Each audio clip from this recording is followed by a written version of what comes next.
it means a little bit. But placenta abrupta means that the whole placenta abruptly has been ripped from the wall. That's going to kill the baby. You got me? She's going to lose that child. That's typically ER, OBGYN, right? Gets called in an emergency room situation. Patient's coming in, she's pregnant, and she's bleeding profusely. All right? The placenta's peeling off the wall, the uterine wall. Something happened with the hormone levels. Okay? Got me? Very important. And that could be on either end. Either the placenta's not making enough HCG, because the placenta takes over. So as the developing fetus becomes more complex, remember the syncytial trophoblast cells that I told you about that produce human chorionic gonadotropin? Well, as they get more complex, those syncytial trophoblastic cells, and things get more complex, they're going to create a placenta along with other cells, extraembryonic mesodermal cells and extraembryonic ectodermal cells and extraembryonic endodermal cells, and ultimately make this placenta. And that placenta is going to take over for the syncytial cytotrophoblastic cells that were making the human chorionic gonadotropin. So it's still the same process. The placenta is still going to make that human chorionic gonadotropin to tell the corpus luteum, keep making me progesterone at high levels because I need you to maintain that uterine wall for me for the next 9 months. And that's 9 whole months, guys. So it's really 10 calendar months. So you keep counting the last days of that 10th or the 9th month, right? So it's 40 weeks, right? It's not 4 weeks less than 40, right? It's not 36, it's 40. So it's really 10 months. It's really 10 months. Yes? Sorry, I have a lot of questions. That's okay. My friend, she's pregnant. She looks super healthy. And then I hung out with her the other day, and she told me she had cholestasis, something like that, with the liver, how her liver makes too many enzymes. Mm. And she says she has to have an induced birth at 36 weeks because of that. And I wanted to ask her why, but I didn't know she knew. So what happens is remember, anytime you develop this parasite, right, begins to develop, it taxes the female system. And sometimes the organ just can't. It tries its best, but it can't. And it can cause problems. You can get gestational diabetes. She has? No, I'm saying these are other situations. So you can have problems with the liver, being able to deal with it. Because remember, what's the baby doing? Well, baby's doing the same thing the mother is. Except, baby's doing what? Dumping, right, that waste material into your system and not allowing you to deal with it. So your kidneys are now overloaded, your liver's overloaded, and now you can understand that a lot of shit can go wrong real quick. There's other stuff like eclampsia and preeclampsia and eclampsia are conditions that you only see with pregnant females, and not all of them. It has a lot to do with it. Well, what it is, it's hypertension during pregnancy, along with high levels of glucose and I think cholesterol. So there's preeclampsia and then there's eclampsia. So pre means you're like right before it. Like pre-hypertension versus hypertension. Right? Anything over 140 is it's really hypertensive. Between 120 to 140 is kind of like pre-hypertensive state. It really should get you on the drugs because I'm going down that path myself. So I keep going to the doctors and my blood pressure is 130. And I'm thinking, well, maybe I should just drink some alcohol and not because I lower my blood pressure. So there are serious conditions that can happen anytime a female gets pregnant, and that has to do with her own genetics, and then separately her organs based on her genetics have to, they're supposed to be designed to be able to take this load, deal with it. But sometimes it just doesn't happen that way. Even if they are healthy, even if they look healthy, even if they are healthy, it's just a risk. Yeah, her doctor was like, she diagnosed herself. She said, no, I know I have this. Yeah, something was going wrong. Yeah, and she went to the doctor. The only symptom she had from it was that she was really itchy, because this says that you get really itchy, and her doctor was like, well, you probably have PUPS. And she was like, no, I know it's this, I know it's this. He was like, if you have this, is dangerous. I highly doubt you have it. It's really rare. But we'll still test everything out, and she came back positive. Her liver was making too many enzymes. Yeah, I have to look to see the exact details of it because off the top of my head nothing comes up. But I can tell you that there are issues with, She gives birth, since she has to be induced at 37 Yeah. weeks. She's like this month, I think. Yeah, in a week, that's it, she's gonna give birth. at 36 weeks, 37. 37. So they're cutting it short Yeah. because they don't know what could ultimately happen. Yeah. She could get kidney failure. Yeah, She could get, her brain could swell because of, remember, the liver produces albumin. Mm-hmm. So if the liver gets so caught up in dealing with all this metabolic waste and it's not doing a really good job of it, and then so it ramps up the production of enzymes for that purpose, it forgets its other jobs. That you can get retention of fluid, you can ultimately get renal failure, lack of albumin production, lack of angiotensinogen. Remember, we talked about all these things, right, guys? So the list of the liver stuff, there's a lot of stuff the liver needs to do. All right. Separately, remember, the liver is also responsible for metabolizing, everything that we make. It's involved in taking hemoglobin, right, and getting rid of it. So she's at risk for jaundice. There's a connection because the liver plays such a huge role in helping to control balance through the production of albumin. There's a connection between issues with the liver and swelling of the brain, and there's issues with the liver and issues with the kidney. So when the liver goes bad, the kidneys can also go bad. So you can see now why it's so important to keep her monitored. And one of the issues with the itching is a clear indicator that something is wrong with her kidney separate of her liver. Because the kidney should be able to get rid of the stuff. If it's hanging around, it's because between the liver and the kidney, they're not getting it back into GI and they're not getting it to urine. And so it's floating around and it's causing the itchiness. So it would make sense. It would make sense. So there's a lot of diseases that can occur, guys. Everything from placenta previa, placenta abrupta, placenta previa abrupta, they call it, right? There's the retroverted uterus. There's endometriosis, right?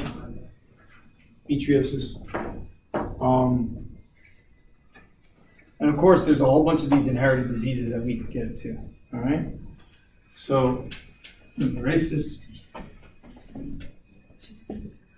Now,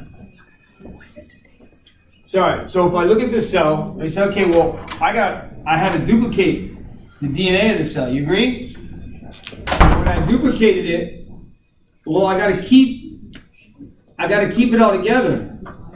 So now you can see where these two chromosomes cross. See right there? There's a chance that this blue guy is going to get attached to the pink. And that pink is going to get attached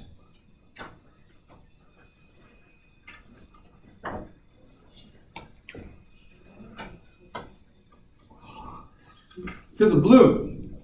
So when we go to pull them apart in meiosis, which is, we got to keep it all together. But when we go to pull it apart, remember, in meiosis 1, we're what? Separating what? What are we separating? Copies? No. We're not separating copies. What are we separating? Meiosis. Meiosis what? We're separating homologs. Why was I was being so sexist? I used pink for female and blue for male. Right? It's so sexist of me, girl, because it's easy that way. Right? So now I have my cell. I have my unadulterated. Everyone agree? Sorry.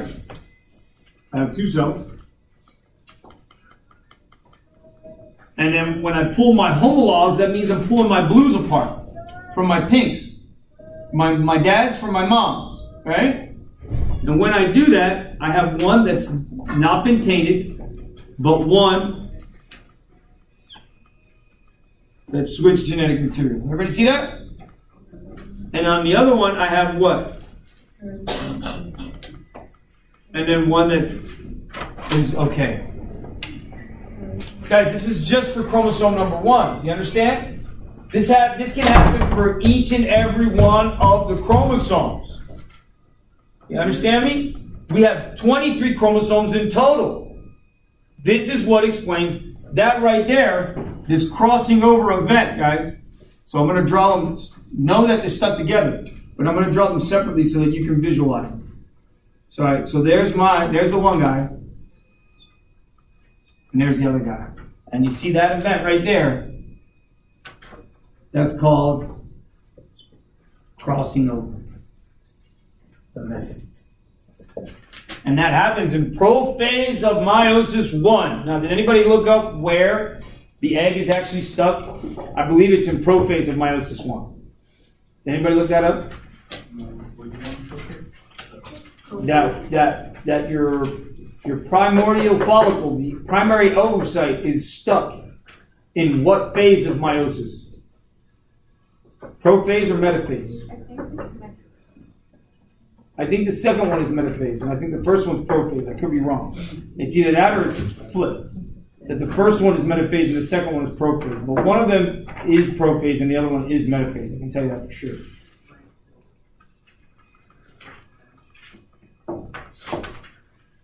Should just write, in what stage of meiosis is a primary oocyte in? In what stage of meiosis is the primary oocyte in? Keeping in mind that the primary oocyte is in the primordial follicle all the way up to the, through the process of creating the tertiary follicle, and then it gets driven out of meiosis 1 into meiosis 2. Right, guys? So you gotta make sure you look at this ovarian cycle and how the egg goes from primordial to primary to secondary to tertiary. Yes? Well, I found prophase. Prophase, right? So it's prophase. Got me, guys? So the separation of homologs occurs earlier on. And then it gets stuck in prophase 1 with the crossing over event having already occurred. So if we're talking about eggs and females, then when you hit puberty, each of those eggs are already stuck in. Did you just hear me? Each and every one of your eggs at puberty are already stuck in meiosis 1. Did you hear me? Every single one of your eggs at puberty are already stuck in meiosis 1. This is why an increase in maternal age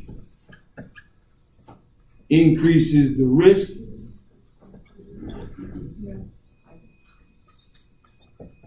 of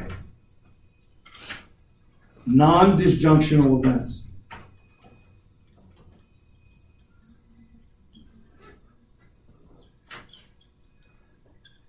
Now let's look at the word. What does disjunction mean?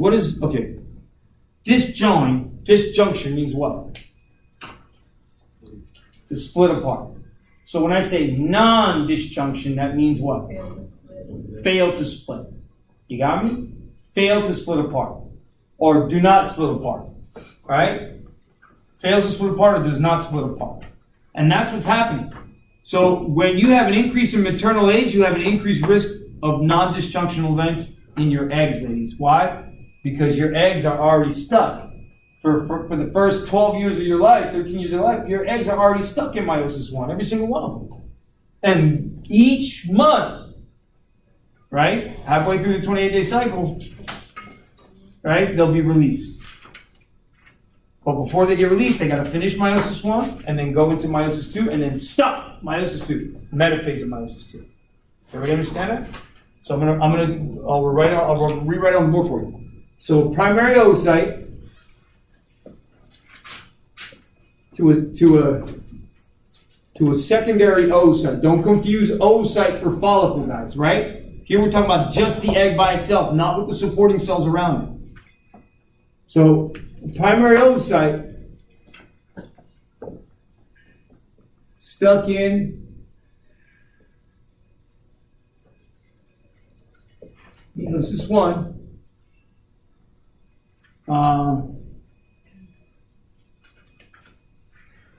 Prophase. And then at puberty, with an increase in FSH and LH,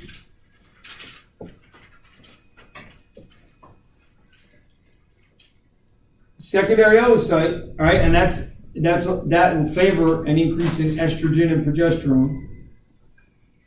I'm just going to put progesterone, sorry, and progesterone. That secondary oocyte will be driven by, more so by estrogen, to become that secondary oocyte, which means it's going to finish meiosis. So it finishes meiosis 1 and then becomes stuck in meiosis 2 metaphase. And it won't complete metaphase of meiosis 2 unless it is fertilized by a sperm. You got me? Unless it is fertilized by a sperm. And you write increased estrogen. Estrogen and progesterone. I just put progesterone. Progesterone. Okay? Those crossing over events, guys, that happens the same for males and females. Did you hear me? Doesn't just happen in males. It happens in any cells that undergo meiosis. You understand? So, in testicles, the same thing is happening. The problem is, our sperm aren't being frozen for the first 12 years of our life, and then told to unfreeze, only to be frozen again once a month to be released through the reproductive tract. You got me? We're never stuck in meiosis. When we hit, we're stuck with our cells frozen and doing nothing until we hit puberty as males.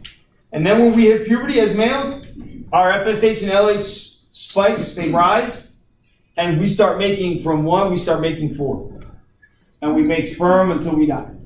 So I could be 95 with prostate cancer and in a wheelchair and still be able to father a child. Right? All I have to do is get the sperm into the female reproductive tract. That's it. Now, there are diseases, they used to say, that only an increase in maternal age would increase the risk for non-disjunctions. But sure enough, we now know that an increase in paternal age will also increase the risk for non-disjunctional events. So even if you're an older gentleman, and you're lucky, whatever, right, you get yourself a younger female who's willing to deal with you, right, when you're in a wheelchair and can't wipe your own ass and can't stand up to pee straight and all of those stuff, right? And then she's like, 30 years different, right? And then she gives you 3 or 4 kids that you can't play with because you're all jacked up. Right? Hey man, some people roll like that. I got it. Yeah. Right? Hugh Hefner did. But I don't think he had any kids though. I don't think he had. Yeah, he just had a whole bunch of girlfriends, right? Yeah, like 7. Yeah, and boyfriends. I don't know how he rolls. All right, I'm not judging. I'm sure, back in the 70s, boy.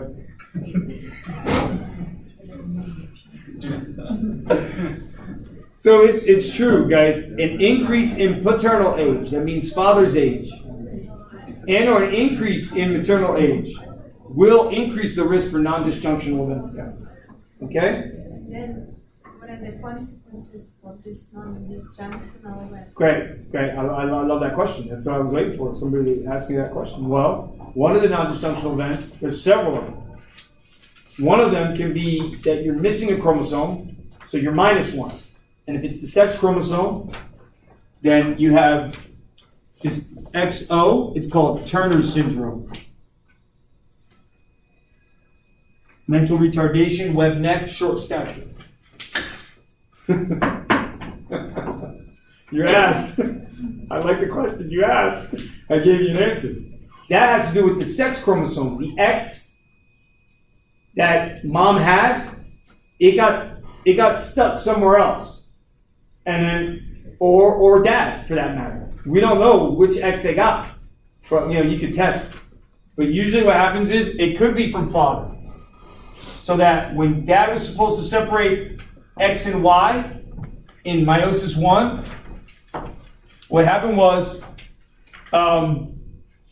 one of the X's stayed with the Y and got pulled to that direction. And so when this guy, who only had 1 X, when this guy then tried to make 2, then one of the sperms was normal, but the other one was minus an X. So when that sperm fertilized that egg, then sure enough, the female She got X from mom, but she got nothing from dad because the X chromosome that should have been in the sperm that fertilized the egg, it got stuck with another sperm cell as a trisomy condition. Did you hear me, guys? Non-disjunctional events result in two situations. Any non-disjunctional event will result in two situations. A trisomy in one cell, and I'll draw it again for you. A trisomy in one cell and a monosomy in another cell. So one disjunctional event with one, did everybody hear me? One disjunctional event, one non-disjunctional event dealing with only one chromosome will result in a trisomy in one cell and a monosomy in another. But didn't I tell you? Hey, chromosomes separate independent of each other, yes?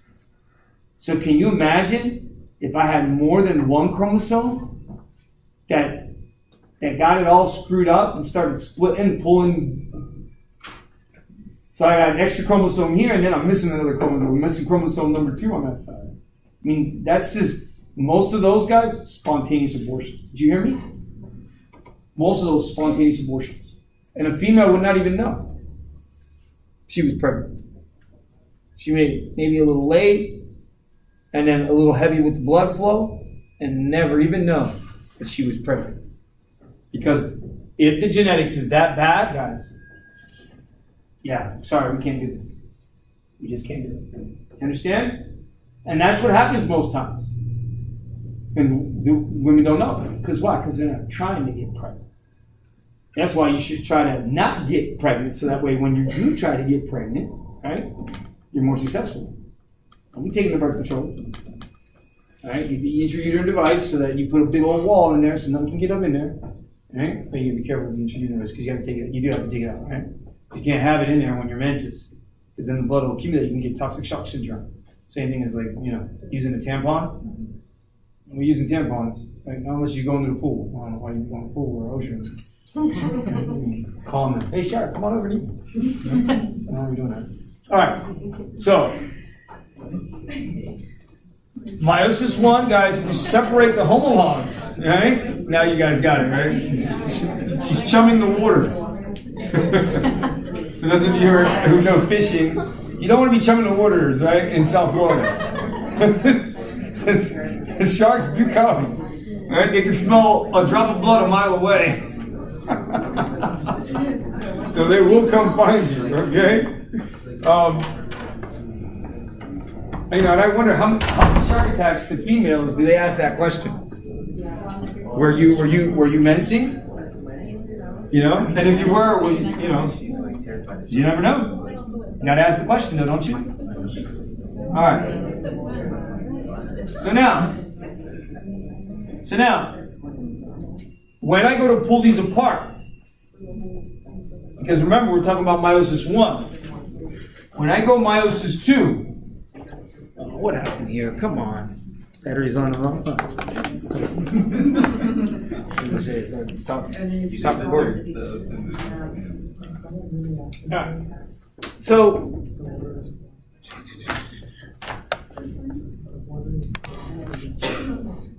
okay.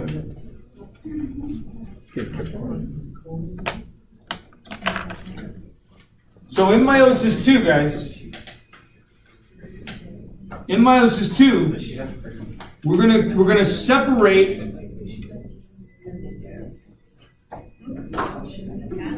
We're going to separate now the copies, even though they're no longer identical to each other. You agree? Because of the crossing over event. But that's the beauty of this, right? Because when this chromosome gets separated from its copy, well, this chromosome está entero. It hasn't been changed, but the other one has. And so this is what gives rise to the diversity within the sperm and within egg. So now I got a maternal chromosome with a little bit of paternal information on it. And I got a paternal chromosome with a little bit of maternal information on it. You guys, you see that? And that happens independent of each of the other chromosomes. Do you understand, guys? So chromosome number 1, this can happen. Chromosome number 2, this can happen. Chromosome number 3, this can happen. Chromosome number 4, this can happen. Chromosome number 5, this can happen. Chromosome number 6, this can happen. Chromosome number 6, this can happen. 7, 8, 9, 10. The SRY missing. What happened? Well, the father, right? When he went to go make his cells, he had an X and a Y. He duplicated his X, he duplicated his Y. But one of the Y chromosomes that had the plus SRY gene, it got transferred. It got switched. Did you hear me?